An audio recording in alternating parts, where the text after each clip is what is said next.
कुदरत का एक अहम रूल है, किसी भी चीज को अगर हद से ज्यादा किया जाए तो वो सेहत के लिए हानिकारक हो जाती है। जैसे ज्यादा स्क्रीन टाइम से आंखें कमजोर, ज्यादा मीठा खाने से डायबिटीज और ज्यादा सोचने से टेंशन। और जब बच्चों की बात करें तो आप ही बताइए, जब हम उनको ओवर क्रिटिसाइज करते हैं यानी कि उनकी जरूरत से ज्यादा निंदा करते हैं तो उसका उन पर क्या असर पड़ता है।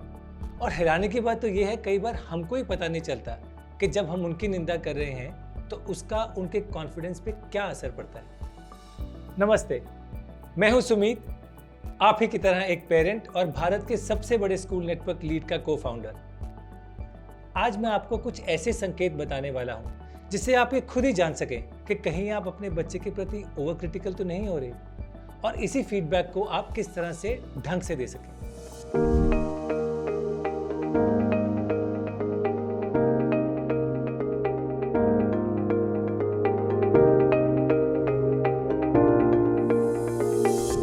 एज पेरेंट्स हम सब ने ये तो मान लिया है कि अपने बच्चों को सही राह पे चलाना हमारी ड्यूटी है, लेकिन कभी कभी हम इस ड्यूटी को ज्यादा ही सीरियसली ले लेते हैं और इसके चलते बच्चों को ज्यादा से ज्यादा करेक्ट करना शुरू हो जाते हैं, और देखते ही देखते ये करेक्शन वाली ड्यूटी निंदा वाली आदत बन जाती है। चलिए इसको एक एग्जाम्पल के द्वारा समझते हैं। ये 2 लाइन सुनिए।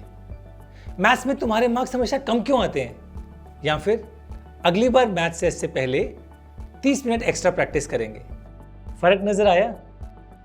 दोनों सिचुएशंस में एक पेरेंट अपने बच्चे को मैथ में बेहतर बनाने की कोशिश कर रहा है, लेकिन पहली लाइन बच्चे को एक नेगेटिव डायरेक्शन में ले जाती है, उसे एहसास दिलाती है कि वो किन किन चीजों में असफल है, और दूसरी लाइन ग्रोथ माइंडसेट की दिशा में वो बच्चे को एक रास्ता दिखाती है कि वो मैथ में और बेहतर कैसे बन सके।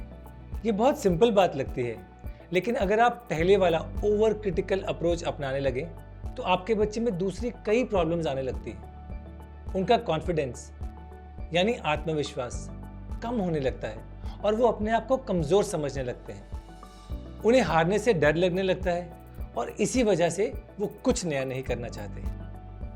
उनको डिप्रेशन और एंजाइटी जैसी मानसिक तकलीफें होने लगती हैं, और कुछ बच्चे तो हद से ज्यादा गुस्सैल और जिद्दी बन जाते हैं। सीखने की बजाय वो अपने आप को डिफेंड करने लगते हैं। तो अपने बच्चों को सही दिशा में ले जाने की बजाय हम उन्हें इन प्रॉब्लम्स के कुएं में धकेल देते हैं, और ये प्रॉब्लम्स उनके साथ सिर्फ बचपन में नहीं, सारी उम्र भर रहती हैं। पर इस सारे फसाद की जड़ आती कहां से?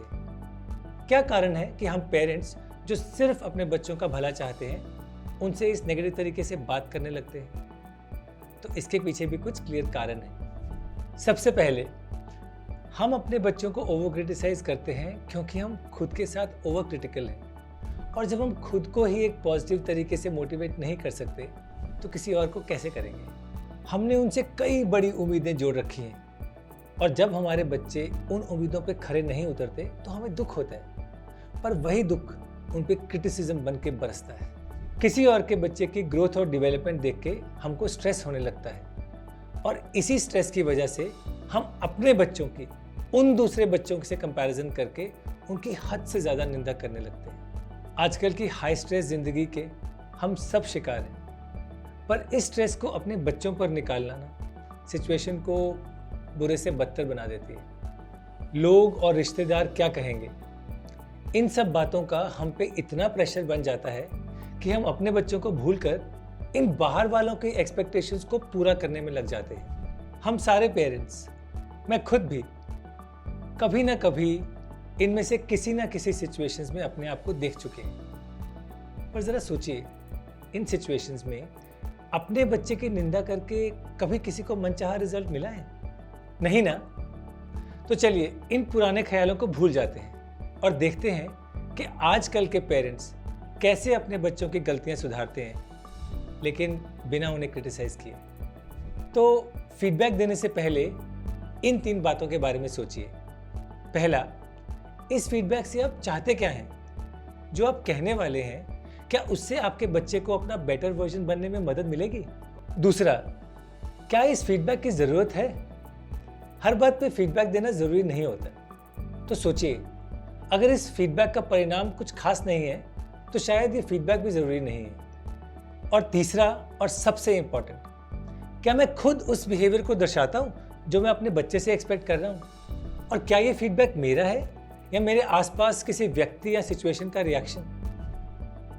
अब जब इन तीनों सवालों का जवाब क्लियर हो तो फीडबैक कैसे दें, चलिए इस पे फोकस करते हैं। अपने फीडबैक में उन्हें लेबल मत करें, बल्कि उनसे क्या करने की उम्मीद है उस पे फोकस करना है। उनके एक्शंस की निंदा करें, ना कि उनके व्यक्तित्व की। तुम बहुत बदतमीज हो, ये उनके पूरे व्यक्तित्व को गलत कर देता है। लेकिन तुमने जैसे बात की वो मुझे गलत लगी, ये उनकी उस गलती पे फोकस करता है जिसे वो इम्प्रूव कर सके। उसे प्रॉब्लम्स दोबारा याद ना दिलाकर उनके सॉल्यूशंस पे फोकस करें। इसके लिए मेरे पास एक टेक्निक है जिसे मैं फीडबैक सैंडविच बुलाता हूँ। इसमें अपनी बच्चे की जो कमियां हैं उसको उसकी दो ताकतों के बीच में डालकर सर्व करें। तो मान लीजिए आप समझते हैं कि आपका बच्चा जिद्दी है। अब इस बात को आप उसे इस तरह से कहिए, बेटा जिस तरह से तुम अपने गोल्स की तरफ लग जाते हो वो मुझे बहुत पसंद है, लेकिन कभी कभी दूसरों के नज़रिए से भी बात को देखना चाहिए, और अगर तुम ये करोगे तो जो तुम चाहते हो वो बहुत आसानी से मिल जाएगा। कई बार हम अपने बच्चों को किसी चीज़ में और बेहतर बनाना चाहते हैं। ऐसे में क्या गलत है इससे पहले क्या सही है उसकी बात करें। इससे बच्चों को विश्वास हो जाता है कि आप उनकी साइड पे हैं और उन्हीं की किसी बात को और बेहतर बनाना चाहते हैं। इन कुछ टिप्स को यूज करके आप अपने बच्चे के परीक्षक से बदलकर सहायक बन सकते हैं, और इसका असर सिर्फ आज ही नहीं, आपके और उनके रिश्ते पर पूरी जिंदगी में नजर आएगा। तो आज के लिए इतना ही। मैं आशा करता हूं कि आपने अब तक के हमारे सारे वीडियोस देखे, और अगर नहीं देखे तो ज़रूर देखिए और इस चैनल को सब्सक्राइब कीजिए। मैं हूं सुमीत और मैं मिलूंगा आपको अगले हफ्ते। तब तक के लिए हैप्पी पेरेंटिंग।